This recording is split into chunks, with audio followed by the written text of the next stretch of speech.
Welcome, thank you so much for clicking on this video. I'd like to welcome you to a brand new episode of The Lab. So, just like the last episode of The Lab, we're going to be testing some things that I like doing, but we're going to put a little twist on them. So, if you haven't seen the first episode of The Lab, pause this video, go back, check that out, then come back and watch this video. So, for this one, I'm going to be doing beer battered onion rings. Just a little history. I honestly didn't like onion rings when I was younger. I was more of a french fry person. I stayed a french fry person. But now I'm a little bit more versatile, so I do like onion rings, and beer battered onion rings are really good. So instead of doing the traditional, well, not traditional, so most beer battered recipes, they don't tell you what beer you could use, because it's whatever beer you like. So for this one, I'm trying out 3 different beers. I'm doing Estella, which is one of my personal favorite beers. I want to do Estella, Blue Moon, and Dos Equis, but I'm pretty sure they don't make the big can version of Dos Equis or Blue Moon, so I have to improvise. So we're going to do Stella, Heineken, and of course, Bud Light. Dilly Dilly. Dilly Dilly. Dilly Dilly. Dilly Dilly. Dilly Dilly. Dilly Dilly. Dilly Dilly. Dilly Dilly. Dilly Dilly. Dilly Dilly.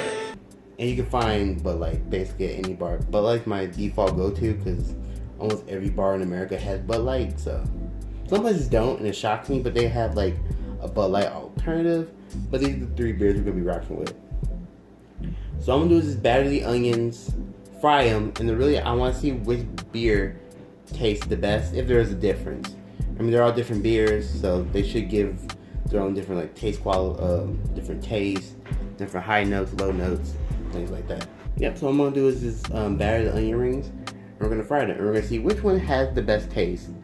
In my opinion, I think the Bud Light is probably going to be my least favorite, just because it is a light beer, so it probably isn't, it's not as pronounced as the Heineken or the Stellas. I think the Stella's probably going to be the best, and Heineken will be somewhere in the middle, but you never know. So that's why we're in the lab, that's why we're testing these things out. So I'm going to batter these up, I'm going to fry them, I'm going to test them, and I'll give you my verdict. So, let's get to it.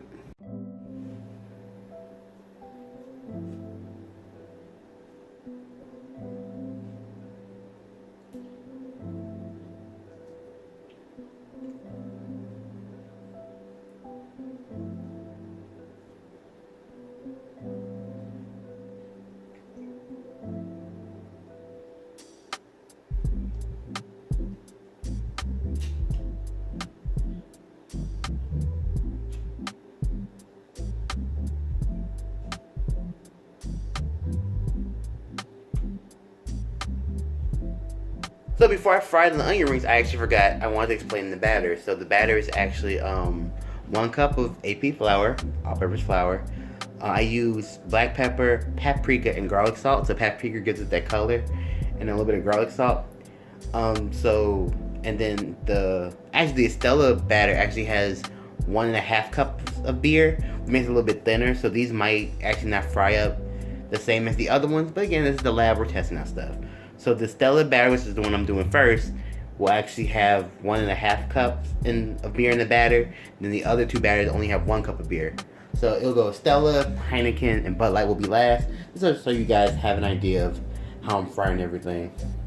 Because I'm not going to talk long. I'm actually going to kind of montage it. We're going to see how this works. Again, this is the lab, so I get to practice other video recording methods as well. So I'm going to fry these out real quick. I'm going to montage the other ones, and at the end I'll taste them, I'll talk about them, and see how they all turn out. So sit back and relax and enjoy the beer battered onion rings edition of the lab.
So here are the 3 finished beer battered onion rings.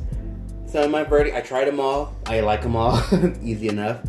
But yeah, like, it's really his personal preference. The beers don't do a whole lot. You can taste a little bit more in the Heineken than you can for the Bud Light. The Stella one was a little bit lighter, but that's probably because the batter was a little bit thinner, so you didn't have as much batter on the onion rings. But, you know, again, they turned out really well. I also tried to fry the Bud Light ones a little bit longer to see if that kind of changes the texture and the taste. Not too bad. They probably went a little bit longer than I wanted them to. So they got a little bit darker. But in terms of taste, they all taste really good. So yeah, so definitely, you know, try out your own beers, what beers you like, and see how your beer battered onion rings turns out for you. But yeah, for my verdict, they're all good. Like, there's no definitive winner or loser. They're all really tasty. They're all a little bit different. I should have made the batter a little bit thicker, so next time I probably won't use as much beer. Maybe a little bit less beer, so I get a thicker batter, and maybe that might help the onion rings crisp up a little bit more and get a little bit more flavor.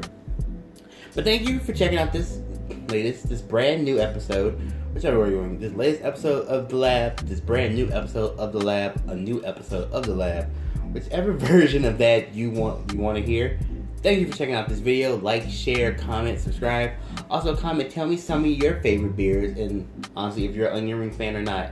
I know some people aren't. It's something I had to grow into personally, but fried onions, can't go wrong. But again, thank you for personally checking out this video.